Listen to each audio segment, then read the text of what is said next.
What is up, y'all? So Wolf here with, The Butt Queen. and today we're going to be discussing something. We're going to be talking about Avatar: The Last Airbender and Legend of Korra, and some questions that are brought up by bending.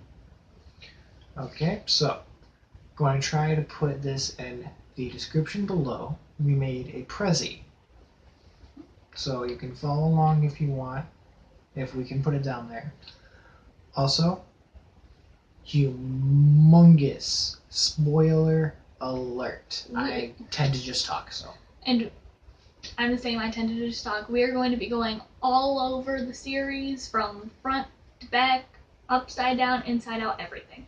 So Lots if you of haven't spoilers. watched it, watch out. And go watch it. It's an amazing series, and Agreed. we both love it. It's amazing. Okay. So next slide. If you're using Prezi. Follow along. Yeah.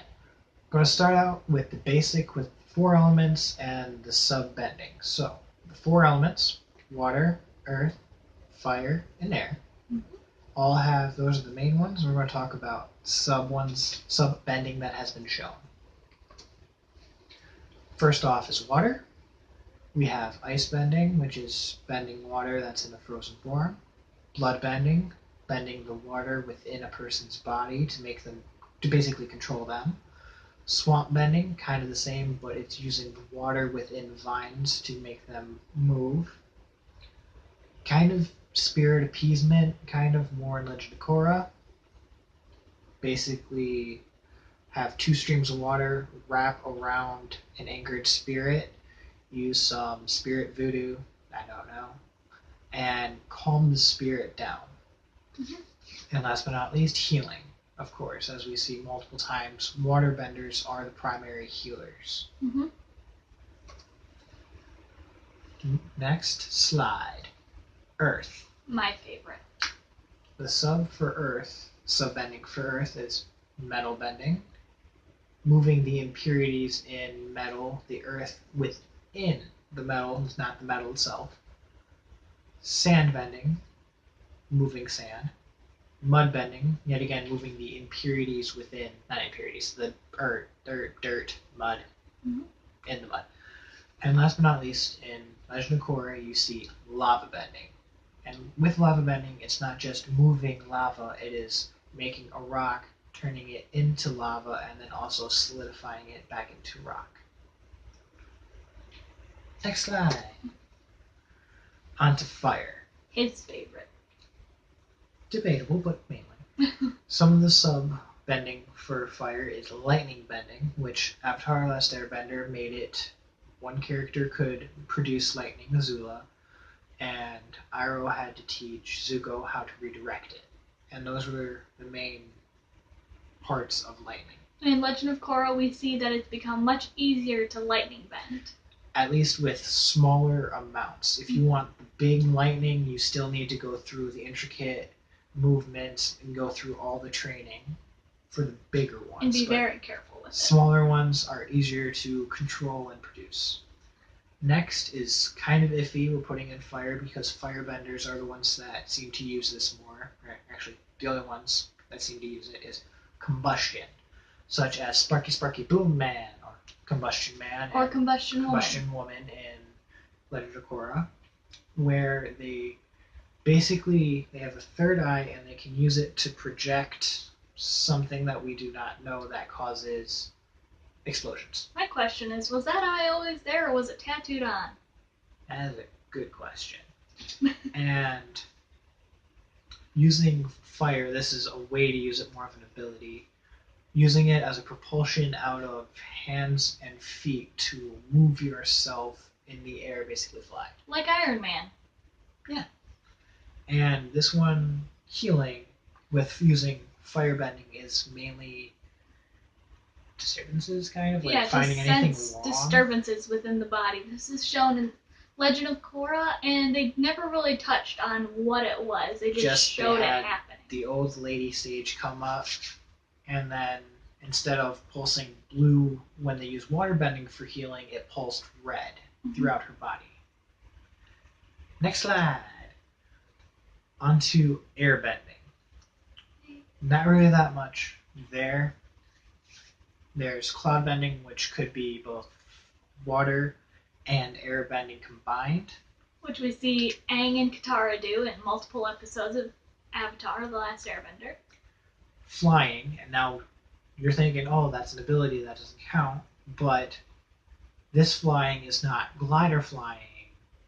It is flying when the legend says a monk meditated for many years, let go of all of his earthly desires, and became air and lived the rest of his life without ever touching the ground.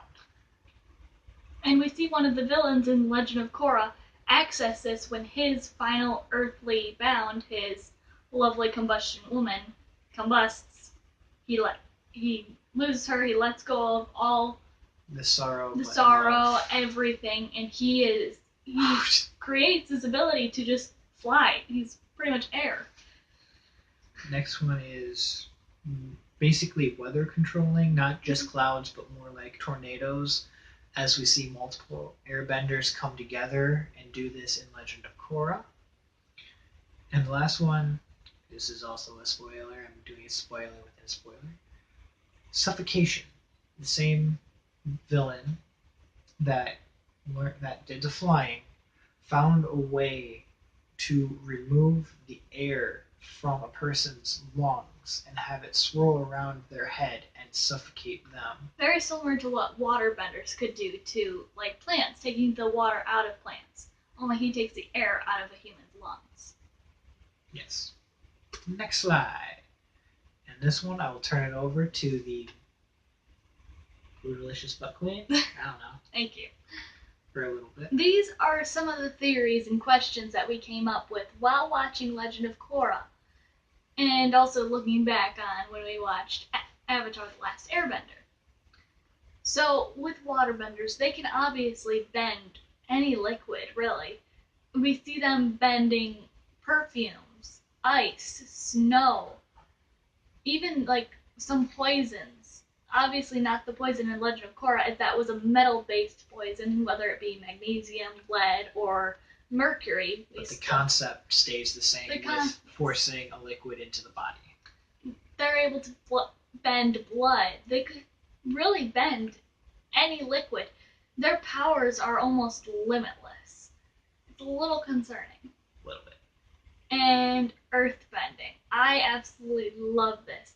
The way that they even go into a bit of the science behind the bending. Their abilities to metal bend and bend the meteorite that Toph does, and her children and so on do. They're not bending the metal or the meteor itself. They're bending the earth inside it, the impurities in it. That's why they cannot bend pure platinum, because it's a pure metal. They cannot bend it because they're not bending the metal. They're bending what's inside the metal. Also with the meteors, they're bending the earth inside the meteors. So my question was, with all the innovations in technology in Legend of Korra, it's expected that someday they're going to be able to go to the moon as we did. So if an earthbender goes up to the moon, maybe brings a bit of moon dust back, could they bend it? Could they bend the moon? Sorry, UA, you're getting bent.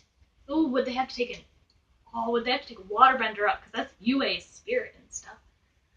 I don't know. Anything's possible. Sokka's just gonna be pissed either way.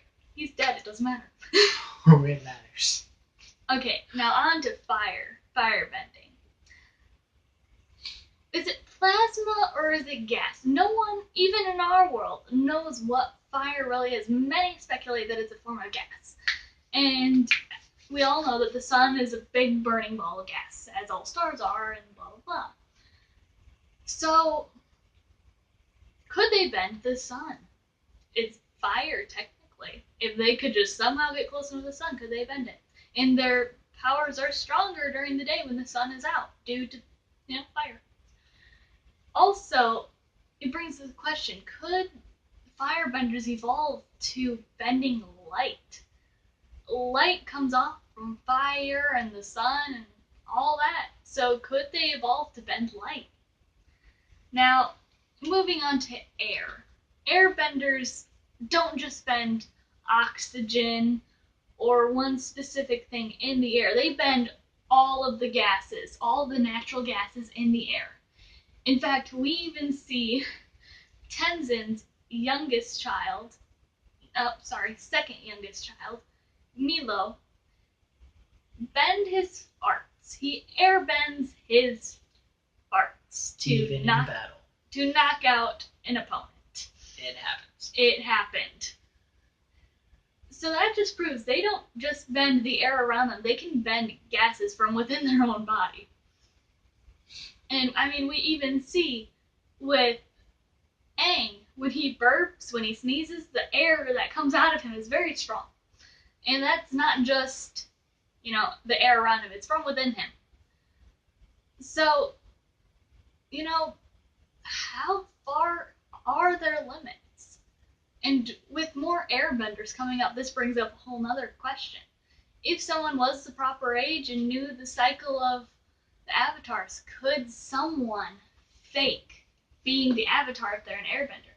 We see Aang multiple times in Avatar The Last Airbender kind of cheat a little bit and use his airbending to move things. He can move rocks, water, air, obviously. So could an airbender fake being the avatar by just moving things and moving the air around objects? It just kind of brings up the question, if could someone fake being the avatar? It would be a physical fake, not a spiritual fake. Obviously. And then spirit water. Could the avatar make spirit water? Because in Legend of Korra, whenever someone is being healed, a lot of times, we have to quickly get them to the spirit water. Or, they can only be healed with spirit water. Yeah. Obviously, spirit water is very powerful, so therefore it would be best for healing. But this is almost disproved in Avatar The Last Airbender. Because Katara, when she's burned by Aang, when he's firebending and gets out of control, the first time she ever heals herself, she just goes to a part of the river, sticks her hand in, and look at that, she's healed. So, why wasn't it have to be spirit water? Could this just be any water that the avatar touches has a part of is like partially spirit water?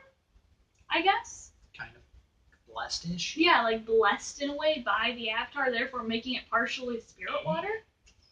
That one's a little rocky. That's a little bit of a rocky theory, but I think I've got something behind it.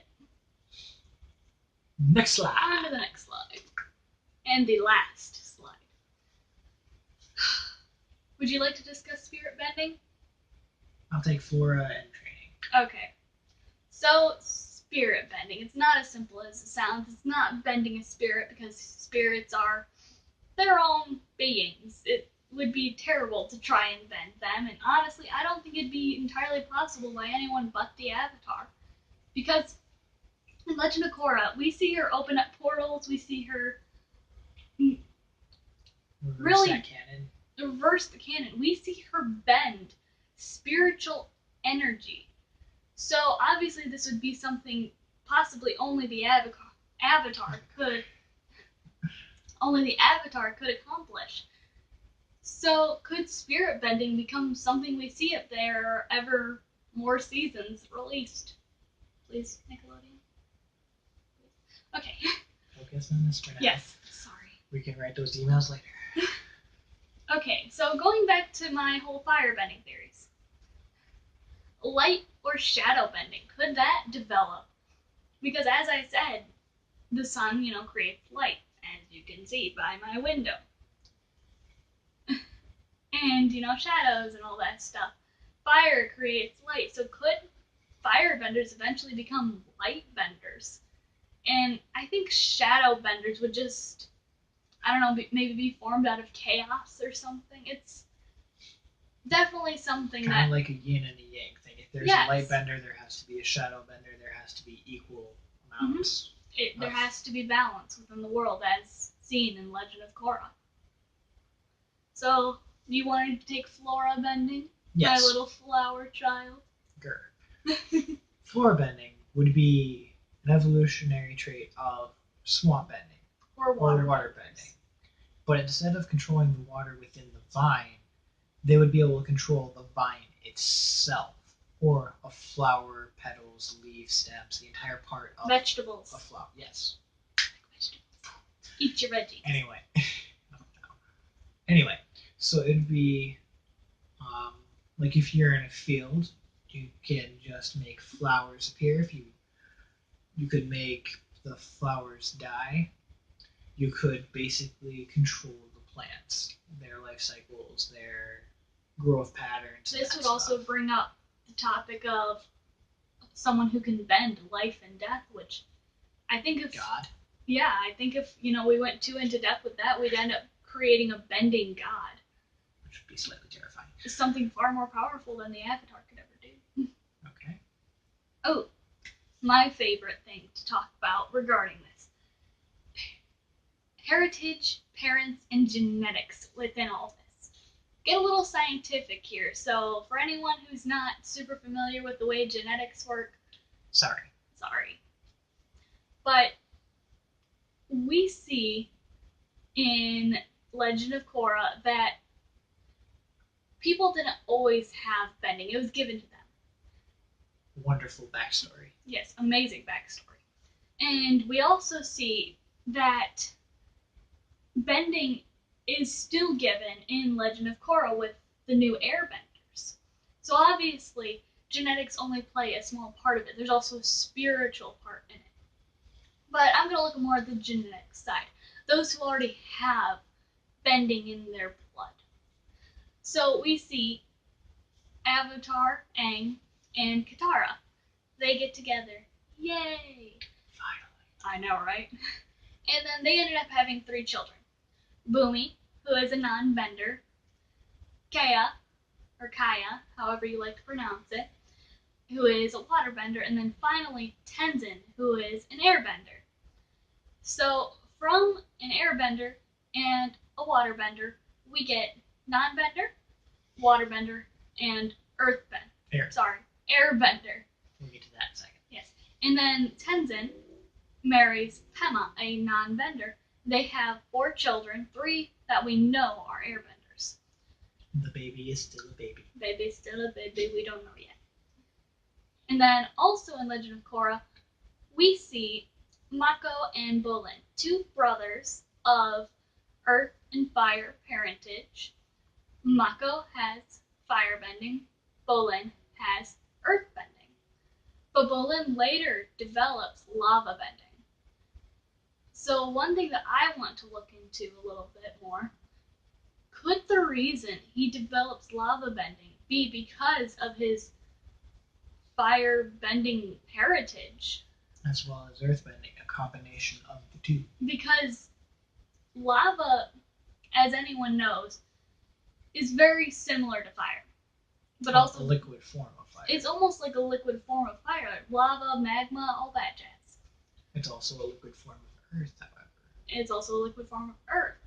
So, my question is, could Mako lava bend if he really needed to? I feel that he could, and I feel Bolin's ability to lava bend has something to do with his heritage. So, I'm going to speak a little more on that in a moment, but Soul Wolf would like to talk about training and distance. Anyway. Didn't need to do that. Yes. Anyway, so when Legend of Korra starts, a couple episodes in, Korra enters a gym at a professional bending arena. Teams of 3 battle to see who's best. Boxing style almost. And when she enters, there's an older man who's lifting rocks, 2 rocks connected by a stick, almost like a barbell. Kind of. Yeah. And he's using his earthbending, but he seems to be slightly struggling with it. And that, since it was in the area of gym, it got me thinking, could you train yourself to become stronger at your bending whatever you do, bending. If you could only lift a small rock to start, would you be able to lift that small rock over and over again and then progressively get bigger to a boulder to get stronger?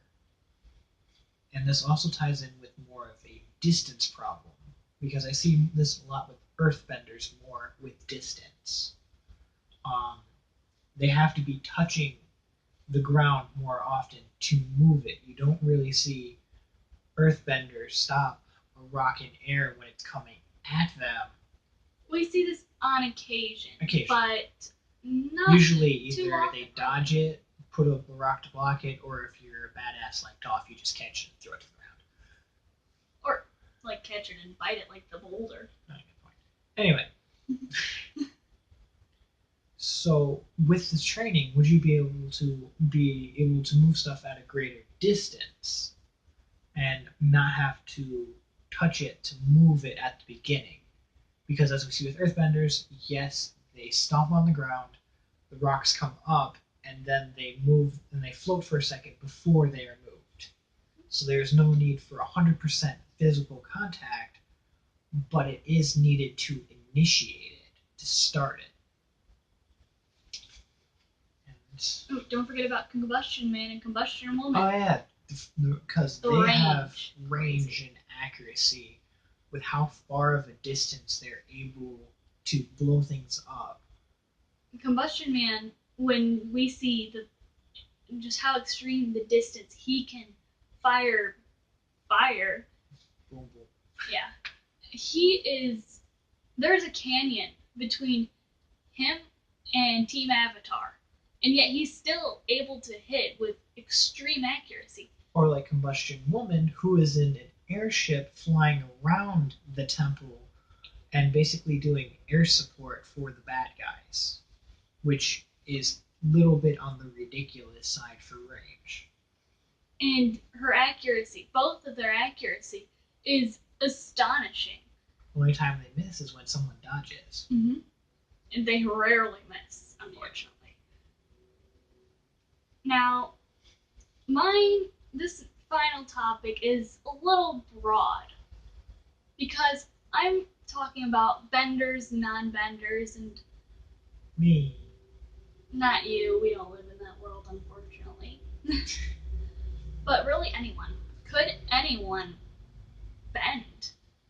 We obviously know it has something to do with genetics, and possibly in the future there will be people who can bend multiple different things. Like, say you get an airbender and an earthbender together. Okay, it could, and then like their kid's an airbender, they get with a waterbender, then they have like 5 kids, and they're all different kinds of benders.